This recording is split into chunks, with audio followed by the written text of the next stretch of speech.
हरे कृष्णा। हम श्रीमद् भगवद गीता के अध्याय 14 प्रकृति के 3 गुण, इसके श्लोक संख्या 22 से श्लोक संख्या 25 तक आज पढ़ने का प्रयास करेंगे।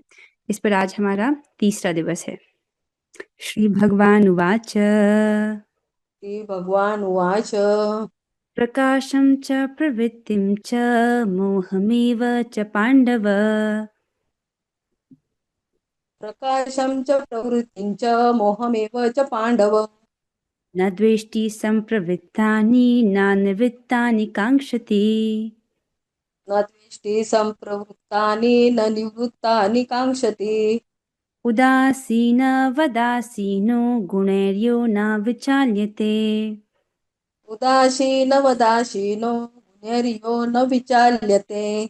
गुणा वर्तन्त इत्येवं योऽवतिष्ठति नेङ्गते। न वर्तन्त इत्येवं योऽवतिष्ठति नेङ्गते।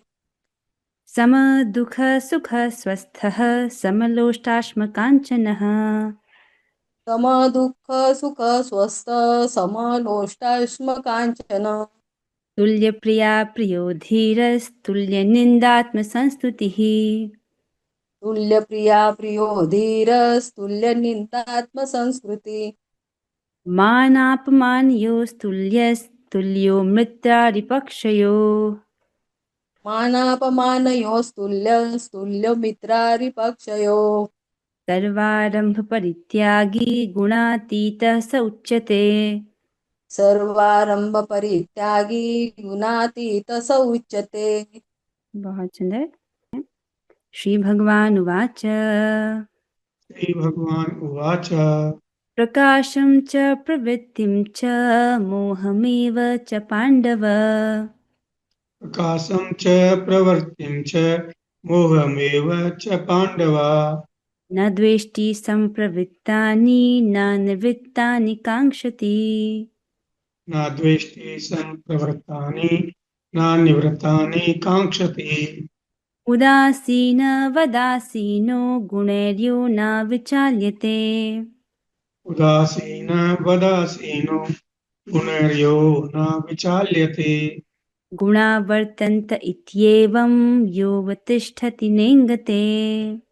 गुणा वर्तन्त इत्येवं यो तिष्ठति नेङ्गते। अच्छा, पंकज प्रभु जी आपका है।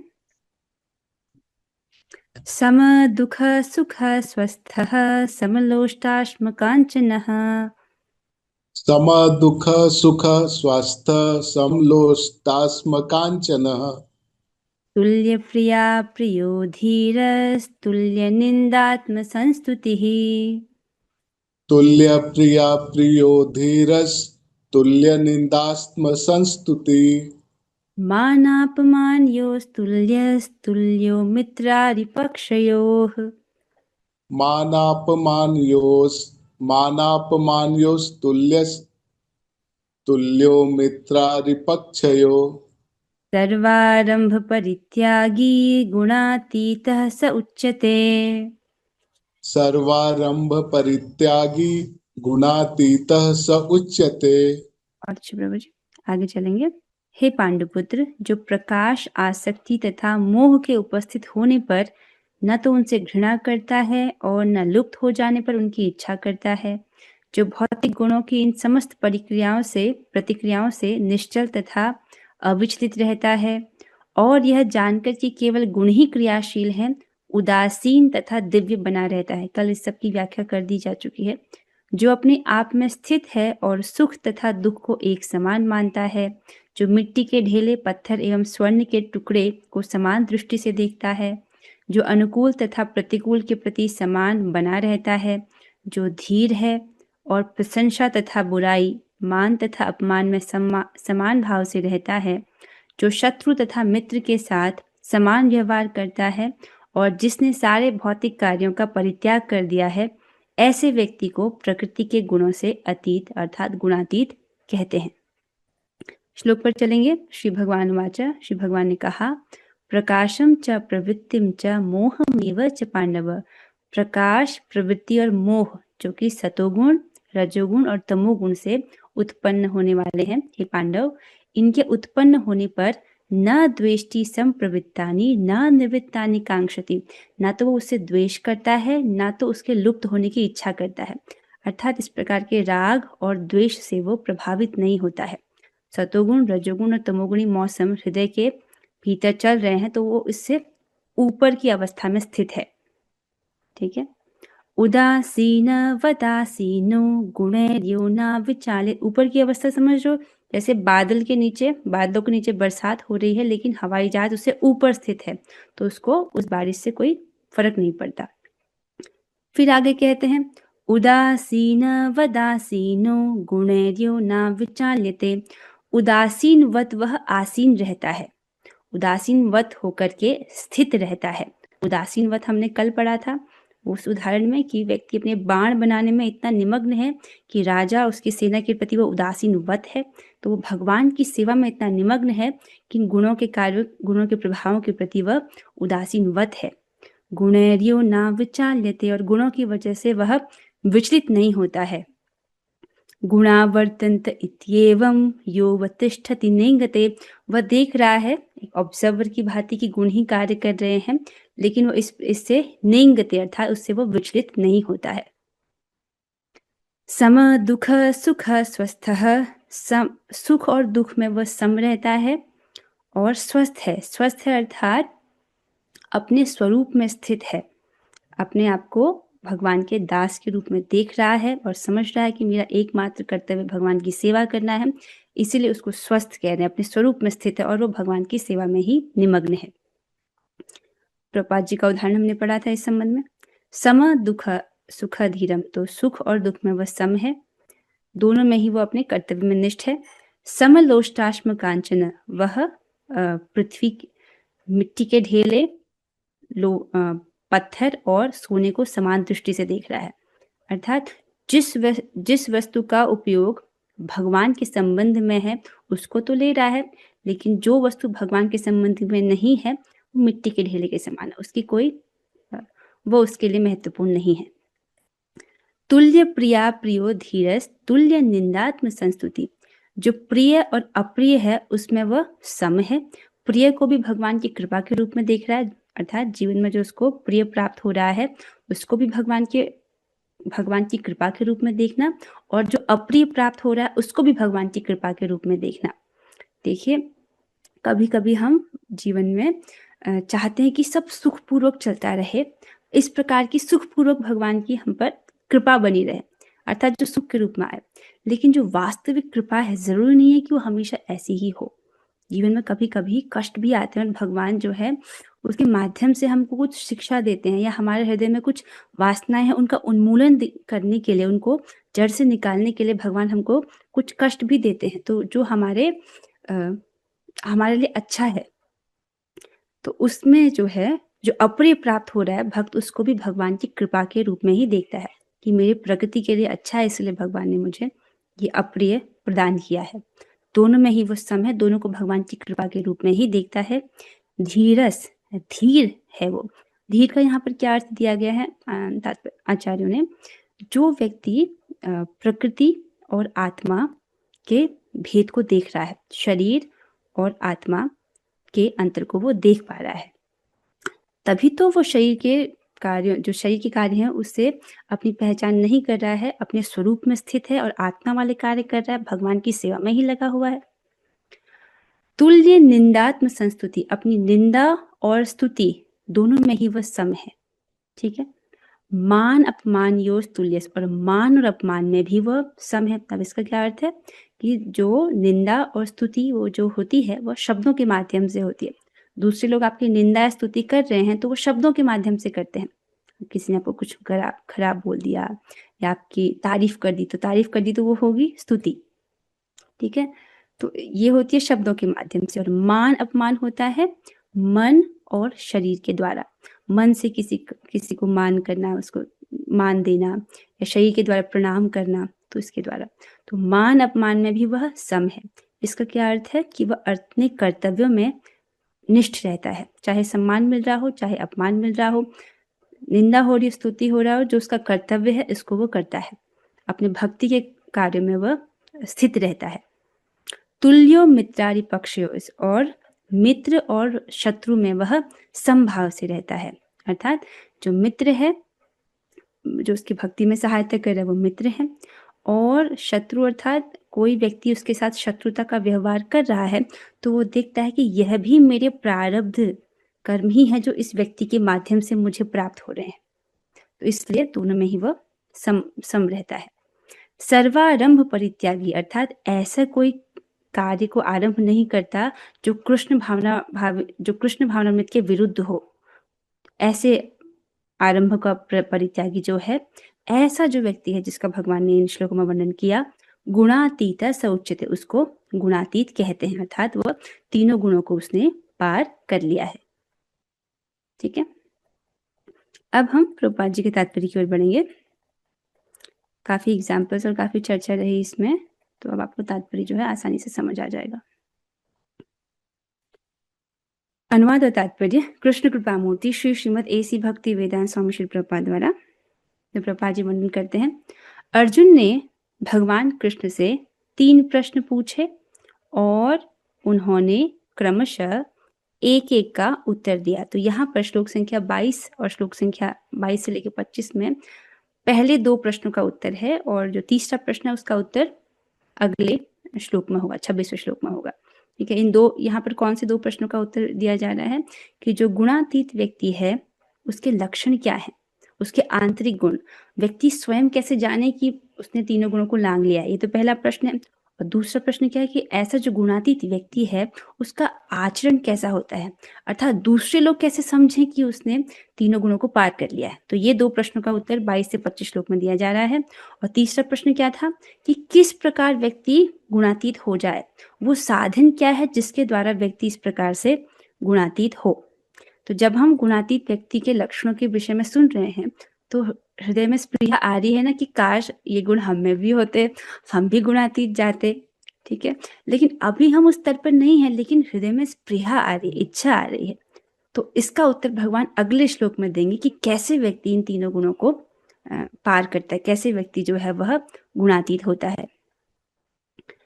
आगे प्रभुपाद जी कहते हैं, इन श्लोकों में कृष्ण पहले यह संकेत करते हैं कि जो व्यक्ति दिव्य पद पर स्थित है वह न तो किसी से ईर्ष्या करता है और न किसी वस्तु के लिए लालायित रहता है। समझिए इस बात को कि कोई व्यक्ति ईर्ष्या कब करता है। ईर्ष्या तब करता है व्यक्ति जब वो इंद्रिय तृप्ति के धरातल पर रहता है। दिव्य पद पर जो व्यक्ति पहुंच चुका है, अर्थात जो निर्गुण अवस्था में है, वह इंद्रिय तृप्ति नहीं चाहता है, उसका सुख तो भक्ति से आ रहा है। तो जो व्यक्ति इंद्रिय तृप्ति के धरातल पर है, तो ऐसे व्यक्ति ईर्ष्या क्यों करता है? वो देखता है कि सामने वाले व्यक्ति के पास कुछ ऐसी वस्तु है जो मेरे पास नहीं है, इसलिए उसे ईर्ष्या करता है, हाय उसको ये कैसे मिल गया। उसके पास है, दूसरों के पास वो वस्तु देख रहा है, अपने पास नहीं है तो उसे ईर्ष्या कर रहा है। लेकिन जो दिव्य धरातल पर जो व्यक्ति पहुंच गया है वो किसी से ईर्ष्या नहीं करता है और ना किसी वस्तु के लिए, किसी भौतिक वस्तु के लिए लालायित रहता है। ठीक है, जब कोई, तो इसको आप स्पष्ट देख सकते हैं कि भक्त कभी भी भौतिक जो चीजें हैं, जैसे कार मिल जाए, बंगला मिल जाए, ये सब मिल जाए, इसके लिए वो लालायित नहीं रहते हैं। किस चीज के लालायित रहते हैं? कि हमारा भजन बढ़ जाए, हमको भगवान का प्रेम प्राप्त हो जाए, इसके लिए लालायित रहते हैं। जब कोई जीव इस संसार में भौतिक शरीर से युक्त होकर रहता है तो यह समझना चाहिए कि वह प्रकृति के 3 गुणों में से किसी एक के वश में है। तो इसको देखिए, बहुत जब व्यक्ति शरीर धारण किया हुआ रहता है तो वह तीनों गुणों के प्रभाव में है। आसपास इतने सारे मनुष्य घूम रहे हैं, सबको लग रहा है कि हम आजाद हैं, अपनी इच्छा अनुसार कुछ भी कर्म कर सकते हैं। नहीं, वो तीनों गुणों के नियंत्रण में है। सतोगुण, रजोगुण, तमोगुण उनको कठपुतलियों की तरह नचा रहे हैं। रजोगुण बढ़ जाता है तो असीमित इच्छाएं और तृष्णाएं व्यक्ति के हृदय को जलाती हैं और फिर वो उन इच्छाओं को पूरा करने के लिए अत्यधिक उद्यम करता है, अत्यधिक मेहनत करता है। तो रजोगुणी व्यक्ति जो है, क्योंकि उसके हृदय में इतनी इच्छाएं हैं तो वो ठीक से बैठकर कथा भी नहीं सुन सकता, उसके पास कथा के लिए समय ही नहीं है। और ये जब तमोगुण एक्टिवेट होता है तो तमोगुणी व्यक्ति, जो तमोगुण है, उस प्रकार से व्यक्ति को नचाता है। तो ये गुणों के प्रभाव हैं।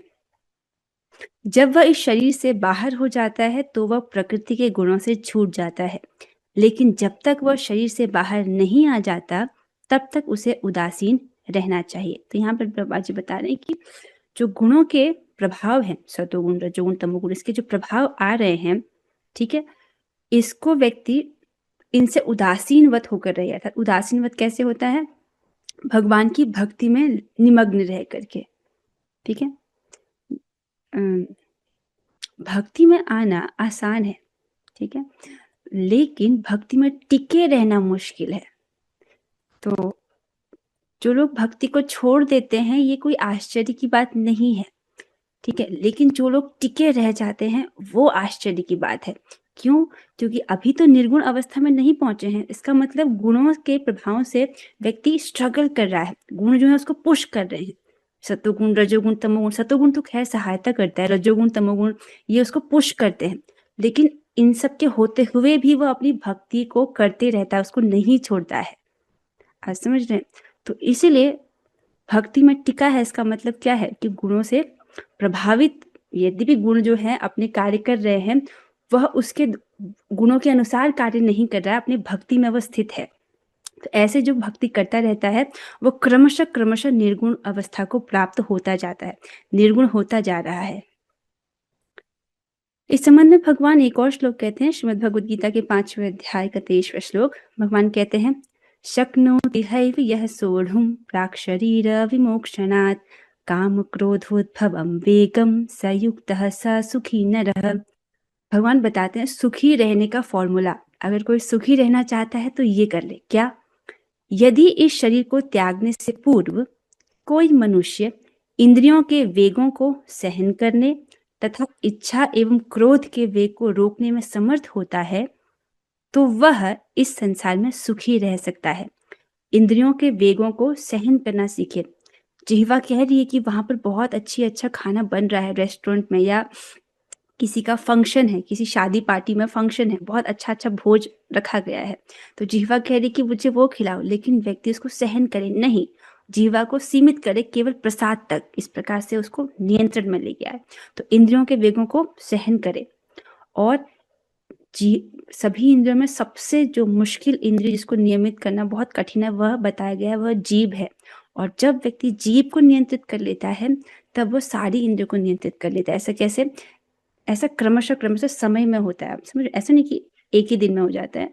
जीवा को संयमित करता है, प्रसाद खाता है, तो प्रसाद कैसा है? निर्गुण है। तो निर्गुण वस्तु का सेवन करता जाएगा तो उससे जो है उसकी बाकी सब इंद्रियां भी वो चिन्मय होती जाती हैं, निर्गुण होती जाती हैं, और फिर उन इंद्रियों को संयमित करना आसान हो जाता है।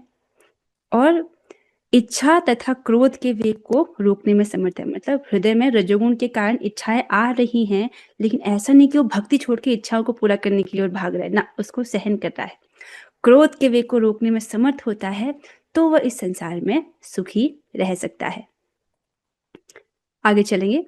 इसे भगवान की भक्ति में लग जाना चाहिए, जिससे भौतिक देह से उसका ममत्व स्वतः विस्मृत हो जाए। तो प्रभुपाद जी ने पिछली बात क्या कही थी कि जब तक शरीर है तब तक व्यक्ति जो है उसको उदासीन रहना चाहिए, इन गुणों के प्रभाव से उदासीनवत रहना चाहिए।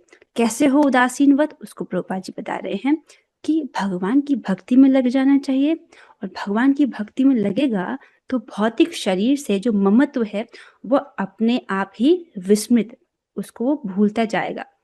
ठीक है, अगर शरीर से अपनी जितनी पहचान करता है व्यक्ति उतना वो अज्ञान में है, लेकिन भगवान की भक्ति में लगेगा तब वो अपने जो स्वरूपगत कार्य है उसको कर रहा है। स्वरूपगत कार्य क्या है? भगवान की सेवा करना, उसमें लगा रहेगा तो जो शरीर से जो ममत्व है उसकी विस्मृति होती जाएगी।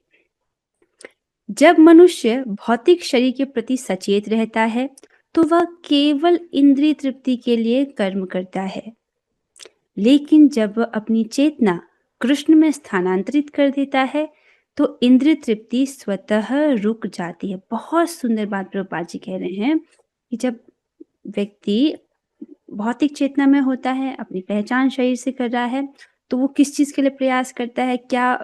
केवल इंद्रिय तृप्ति, कि किस प्रकार से मेरी इंद्रियों को सुख मिले, केवल वैसा प्रयास कर रहा है। आप देख लीजिए जो भौतिकतावादी व्यक्ति हैं, जो ऐसे अभागी लोग हैं जिनको भक्ति करने का अवसर नहीं मिलता है, वो लोग क्या कर रहे हैं? इंद्रिय तृप्ति, बस उसी में वो लगे रहते हैं। लेकिन जब व्यक्ति अपनी चेतना कृष्ण में स्थानांतरित करता है, कैसे करते हैं? भगवान की सेवा के माध्यम से। जैसे अभी आप अपने कानों से भगवत गीता को श्रवण कर रहे हैं, तो इस वक्त आपकी चेतना भगवान में ही लगी हुई है, क्योंकि श्रीमद् भगवत गीता साक्षात भगवान ही है। तो भगवान कहते हैं कि इसका एक एक जो अक्षर है वो मेरा ही स्वरूप है। यद्यपि हम उसको पढ़ रहे हैं, सुन रहे हैं, लेकिन ये भगवान इस रूप में, शब्द रूप में जो है, ये भगवान का रूप है, अवतरित होते हैं।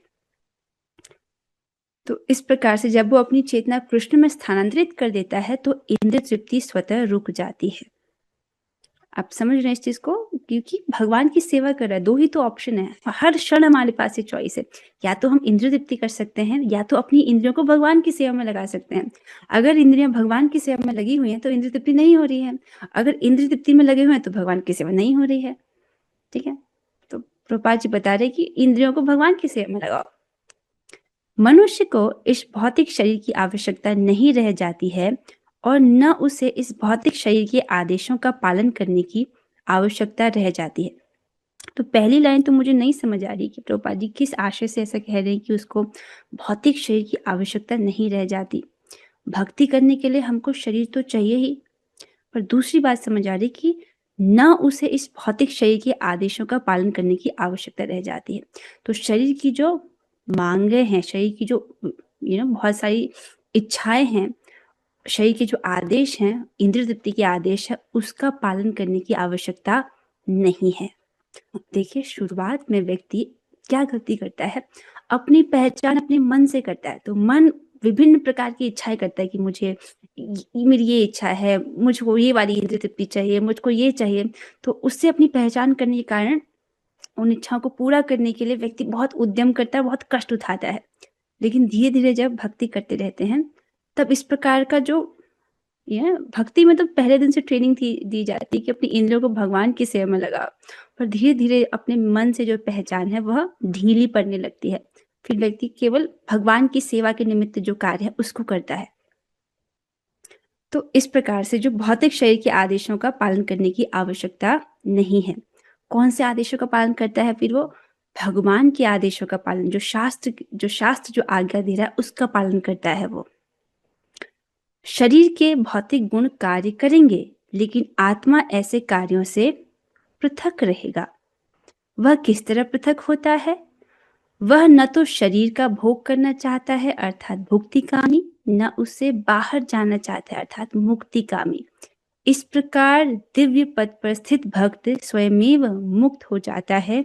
उसे प्रकृति के गुणों के प्रभाव से मुक्त होने के लिए किसी प्रयास की कोई आवश्यकता नहीं रह जाती। कितना सुंदर और कितने सरल तरीके से प्रभुपाद जी समझा रहे, इसलिए मुझे प्रभुपाद जी की बुक्स बहुत अच्छी लगती हैं। प्रभुपाद जी क्या कहने के, देखिए ऐसा जो भक्त है, ठीक है, तो भौतिक गुणों के कार्य करेंगे, सत्वगुण का कार्य है, रजोगुण का कार्य है, तमोगुण का कार्य, वो कार्य करेंगे, लेकिन जो भक्त है वो इन कार्यों से पृथक रहेगा, अर्थात उन गुणों के प्रभाव से उन चीजों में वो प्रवृत्त नहीं हो जाता है, वो उन गुणों के कार्यों से अलग रहता है। कैसे अलग रहता है उसको बता रहे। तो भक्त है वो इस शरीर का भोग नहीं करना चाहता है, वो ये नहीं चाह रहा कि मेरी आंखें हैं, इंद्रियां हैं, तो मैं इसको एंजॉय करूं, ऐसा भक्त नहीं चाहता है। मतलब वो भुक्तिकामी नहीं है, वो समझ रहे, इंद्रिय तृप्ति के भोग नहीं चाहता है और ना ही इस शरीर से बाहर जाना चाहता है, अर्थात वो मुक्तिकामी नहीं है। या तो लोग भोग चाहते हैं या मोक्ष चाहते हैं, तो मुक्तिकामी भी भक्त नहीं होता है। इस प्रकार दिव्य पद पर कैसे स्थित होता है? क्योंकि वो भगवान की सेवा में स्थित है, तो स्वयमेव मुक्त हो जाता है। अर्थात जैसे ही व्यक्ति भगवान की सेवा करता है वह इन तीनों गुणों से मुक्त हो जाता है। उसे प्रकृति के गुणों के प्रभाव से मुक्त होने के लिए किसी प्रयास की कोई आवश्यकता नहीं रह जाती। इह यस्य हरे दासे, इस प्रकार से एक श्लोक है जिसमें कहा जाता है कि वह जीवन मुक्त स उच्यते। जो व्यक्ति भगवान की सेवा में किसी भी प्रकार से लगा हुआ है तो वह जीते जी मुक्त है, वो गुणों के बंधन में नहीं है। अगर हम गुणों का संपर्क कर रहे हैं, सतोगुण का, रजोगुण का, तमोगुण का, इससे हमको बंधन लगता है। बंधन अर्थात एक और भौतिक शरीर धारण करने के लिए व्यक्ति बाध्य हो जाता है। लेकिन जब हम भगवान की सेवा कर रहे हैं तब हमको इस प्रकार का जन्म बंधन नहीं लगता है। इसीलिए जीवन मुक्त स उच्यते, वो जीते जी ऐसा व्यक्ति जो भगवान की सेवा में लगा हुआ है वह मुक्त है, क्योंकि ऐसे कार्यों से उसको बंधन नहीं लगता है, अपितु उसको परमार्थ की प्राप्ति होती है। तो ये है पहले प्रश्न का उत्तर कि जो गुणातीत व्यक्ति है उसके लक्षण क्या है। अगला प्रश्न है दिव्य पद पर आसीन व्यक्ति के व्यवहार के संबंध में, कि ऐसे व्यक्ति का आचरण कैसा होता है, उसका उत्तर प्रभुपाद जी बता रहे हैं।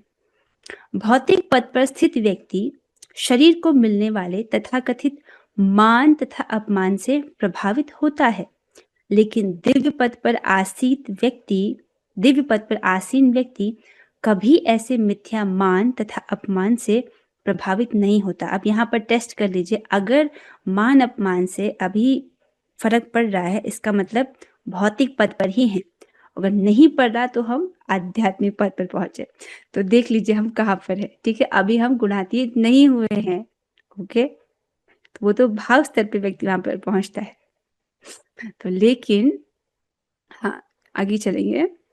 वह कृष्ण भावनामृत में रहकर अपना कर्तव्य निभाता है और इसकी चिंता नहीं करता कि कोई व्यक्ति उसका सम्मान करता है या अपमान।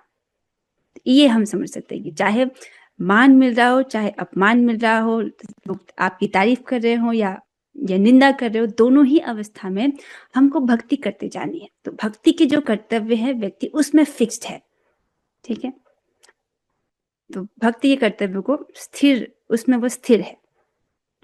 वह उन बातों को स्वीकार कर लेता है जो कृष्ण भावनामृत में उसके कर्तव्य के अनुकूल हैं, अन्यथा उसे किसी भौतिक वस्तु की आवश्यकता नहीं रहती, चाहे वह पत्थर हो या सोना। तो यहाँ पर प्रभुपाद जी व्याख्या कर रहे हैं, समलोष्टास्म कांचन, वह मिट्टी के ढेले, पत्थर और सोने को समान रूप से देख रहा है। इसका क्या अर्थ है, इसको सिंपल भाषा में समझा रहे हैं, जिस वस्तु का संबंध भगवान की सेवा से है उसको स्वीकार रहा है। वो मिट्टी कहाँ पर उपयोगी है, जैसे तुलसी जी की सेवा में हमको मिट्टी चाहिए, उसको स्वीकार कर रहा है, ठीक है। तो जिस वस्तु का उपयोग भगवान की सेवा में है उसको स्वीकार कर रहा है, और जिस वस्तु का उपयोग भगवान की सेवा में नहीं है उसको त्याग रहा है।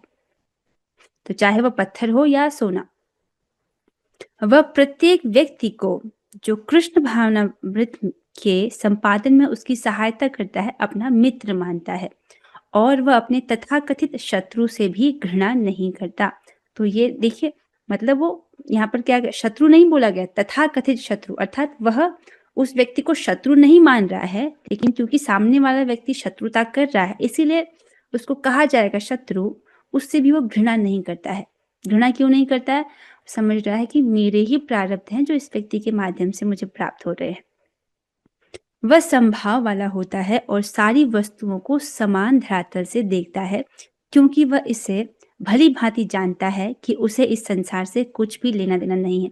देखिए, जो व्यक्ति शत्रुता कर रहा है, आपसे लड़ाई कर रहा है, आपको उद्वेग प्रदान करने वाले शब्द बोल रहा है, कटु वचन बोल रहा है, ठीक है, अगर आप सहन कर लेते तो इसमें आपका ही लाभ है।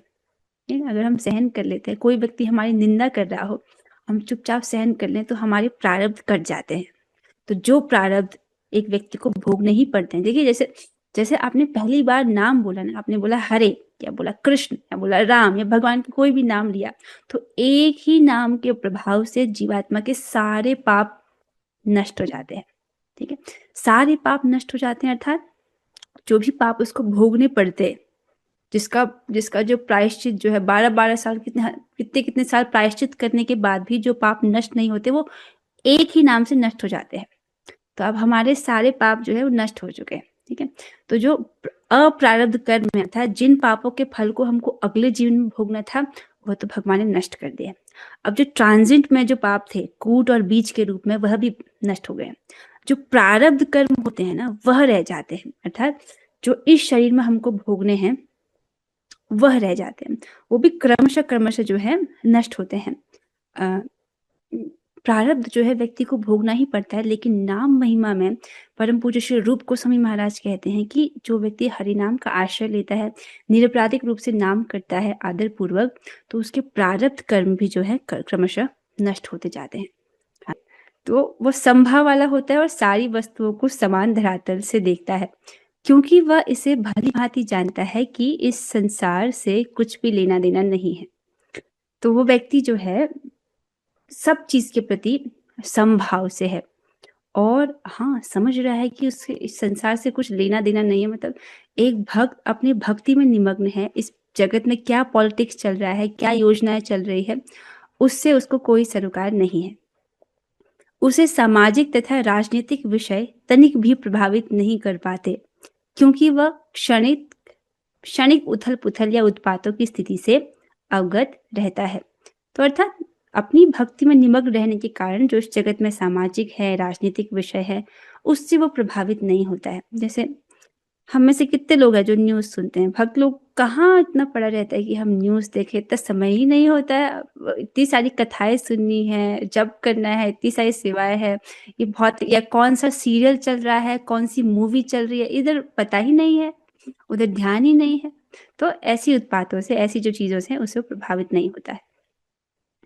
वह अपने लिए कोई कर्म नहीं करता, कृष्ण के लिए वह कुछ भी कर सकता है। किस बात की व्याख्या कर रहे हैं? सर्वारंभ परित्यागी, ये गुण बताया गया है गुणातीत व्यक्ति का, सर्वारंभ परित्यागी। इसका मतलब क्या है?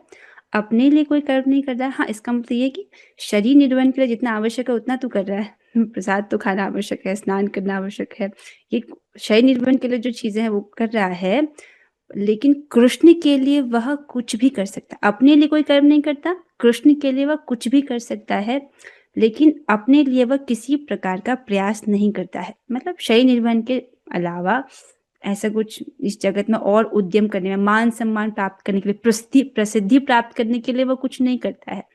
हाँ, कृष्ण का यश प्रचार करने के लिए वो कर सकता है, कृष्ण के लिए कुछ भी कर सकता है। जैसे प्रभुपाद जी कितना उद्यम लिए, 70 साल की उम्र में कितना कष्ट उठाए, तो उनको हार्ट अटैक भी आता है प्रचार, वो जब वो जलदूत वाहन से जा रहे होते हैं, मालवाहक जहाज से जा रहे होते हैं, उनको बीच में हार्ट अटैक भी आता है। समझ रहे हैं? 70 साल की आयु में फिर भी वो, उनका उत्साह जरा सा भी कम नहीं होता और वो इस उद्यम को, इस सारे कष्टों को झेलते हुए प्रचार कार्य में लगे रहते हैं। तो भगवान के लिए वो, कृष्ण के लिए वो कुछ भी कर सकता है। ऐसे आचरण से मनुष्य वास्तव में दिव्य पद पर स्थित हो सकता है। कैसा आचरण? जैसा भगवान ने इन श्लोकों में वर्णन किया है। सिंपल भाषा में क्या है? हमको गुणों से छूटने के लिए प्रयास करने की आवश्यकता नहीं है, बस अपने आप को भगवान की सेवा में लगाना है। भगवान की सेवा कर रहे हैं तब हम गुणों के प्रभाव में नहीं है और हमको बंधन नहीं लग रहा है। ठीक है, अर्थात यहाँ पर ठीक है, इसके साथ जो तात्पर्य तो पूरा होता है। एक छोटा सा करेक्शन है, कल की क्लास में एक बात बोली गई थी जिसमें एक थोड़ी सी त्रुटि थी, उसको ठीक किया जा रहा है, जिसमें ये बात समझाया जा रहा था कि यह समझते हुए कि गुण ही कार्य कर रहे हैं, इसलिए विचलित नहीं होता और गुणों के प्रभाव के अनुसार कार्य नहीं करता। तो ऐसा जो गुणातीत व्यक्ति है, गुणातीत अवस्था कब आती है? जब व्यक्ति भाव स्तर पर पहुंच जाता है। ठीक है, ऐसी अवस्था में वो शुद्ध भक्त है। तो शुद्ध भक्त है तो वो, उसके हृदय में गुणों के कारण से, जो रजोगुण से या तमोगुण से, ये सब विकार नहीं आते हैं। कोई सोचे कि गुणातीत अवस्था में भी काम वासना या तमोगुण के से प्रमाद मोह होता है, तो ऐसा नहीं होता है। ठीक है, तो वो इन चीजों के प्रति जो है, इनसे वो विचलित नहीं होता है और गुणों के प्रभाव के अनुसार वो कार्य नहीं करता है। जो कल छोटी सी त्रुटि थी उसको ठीक किया जा रहा है। हाँ, तो एक छोटी सी बात और है कि श्रीपाद रामानुजाचार्य जी का कथन है कि गुण हृदय में क्रियान्वित होते हैं। इसके क्या कारण है? पहला, हमारे कार्यों के कारण, अपने कार्यों के द्वारा हम गुणों का संपर्क करते हैं। ठीक है, और दूसरा है भोजन के कारण, हम क्या खाते हैं। तो दोनों बातों का ध्यान रखना है। प्रसाद ही खाएं और कोई भी कार्य ऐसा न करें जो कृष्ण भावना भावित ना हो। ठीक है, अपने इंद्रियों को भगवान की सेवा में लगाए रखें। और एक इसको बहुत बहुत अच्छा ये तरीका है कि जब हम भगवान की कथा को विनम्रता पूर्वक सुनते रहते हैं, ठीक है, नम्रता पूर्वक सुनने का क्या अर्थ है? व्यक्ति समझ रहा है कि मैं अधिक बुद्धिमान नहीं हूँ, मैं व्यक्ति स्वीकारता है कि मैं मूर्ख हूँ। अच्छा, अगर हम बुद्धिमान होते तो अभी हम इस मनुष्य देह में क्यों होते? हम अब तक तो भगवान की पार्षद बन चुके होते हैं ना। अनादिकाल से हम इस जगत में हैं, और अगर हम बुद्धिमान होते तो अब तक तो हमने क्रैक कर ही लिया होता, भगवान की पार्षद बन जाते। लेकिन व्यक्ति विनम्र होता है कि नहीं, मुझे रास्ता नहीं पता है, पता होता तो अब तक पहुंच जाता। इसलिए क्योंकि मुझे सही रास्ता नहीं पता, इसलिए मुझे नम्रतापूर्वक सुनना चाहिए जो परंपरा का ज्ञान है। तो उसको सुनता है, तो इससे होता क्या है, भगवान की कथा दिव्य है, तो इसके प्रभाव से क्रमशः जो रजोगुण और तमोगुण का जो प्रभाव है वो कम होता जाता है और व्यक्ति निर्गुण अवस्था की ओर बढ़ता जाता है। ठीक है, तो जैसे जैसे हम सुन रहे हैं हमारा चित्त का शुद्धिकरण हो रहा है, और जितना जितना चित्त का शुद्धिकरण हो रहा है उतना उतना भगवान की कथा में और आनंद आने लगता है। ठीक है, ये मैं अपने रियलाइजेशन से बता रही हूँ। सुख मतलब भगवान की कथा में बहुत सुख है, बहुत रस है, और ये उतना जितना जितना चित्त का शुद्धिकरण होता है उतना उतना ये रस बढ़ता जाता है, उतना उतना आपको कथा में और आनंद आने लगता है। इसलिए क्या करना है, अपने चित्त का शुद्धिकरण करने के लिए अच्छे से जप करना है, केवल प्रसाद खाना है, भगवान की कथा का अधिकाधिक श्रवण करना है, ताकि आप और कथा का अधिकाधिक आनंद ले सकें। ठीक है, बस ऐसे ही करना है। इसके साथ जो है आज की चर्चा को हम यहाँ पर विश्राम दे रहे हैं। किसी भक्त का कुछ प्रश्न हो इन चारों श्लोकों के संबंध में तो अभी आप पूछ सकते हैं। ओके, प्रश्न नहीं है, ठीक है।